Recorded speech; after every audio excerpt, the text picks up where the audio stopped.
I think it's a damaging issue because it's something that isn't talked about very much. So when it's happening to people, they may often feel that they can't go to anyone, they can't discuss it, they may not be believed.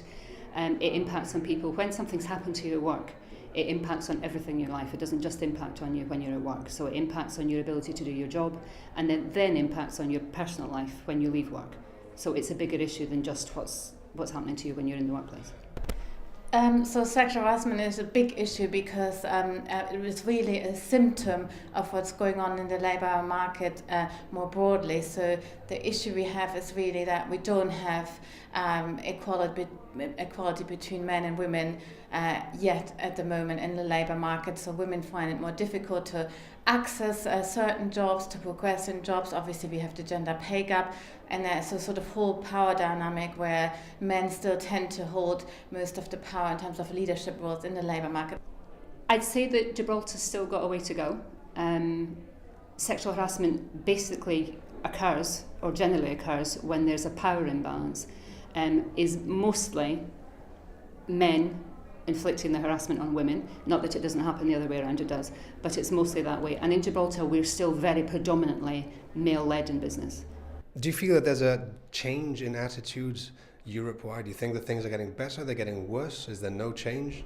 I think it's better, but not enough. There's always more that can be done, and I think we have a long way to go before we get to the point where we're not even talking about it, because really the ideal point is that we never have to discuss this because it's just a non-issue.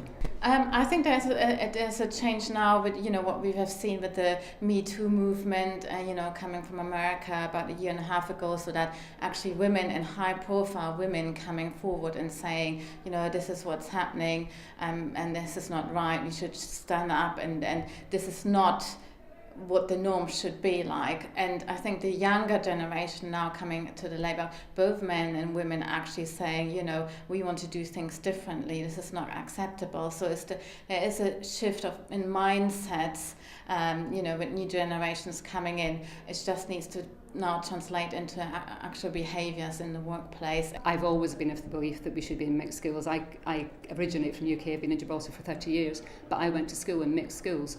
When you're separating children when they get to the age of 12, you're teaching them that there's something wrong with the relationships between boys and girls, between men and women. You leave school and you go into the workplace and men and women are together. So you're not setting a realistic view of the world. We're supposed to be teaching our children and making them ready to leave school and function in the normal world. How can you do that when you're separating the genders, when the genders are not separated in the real world?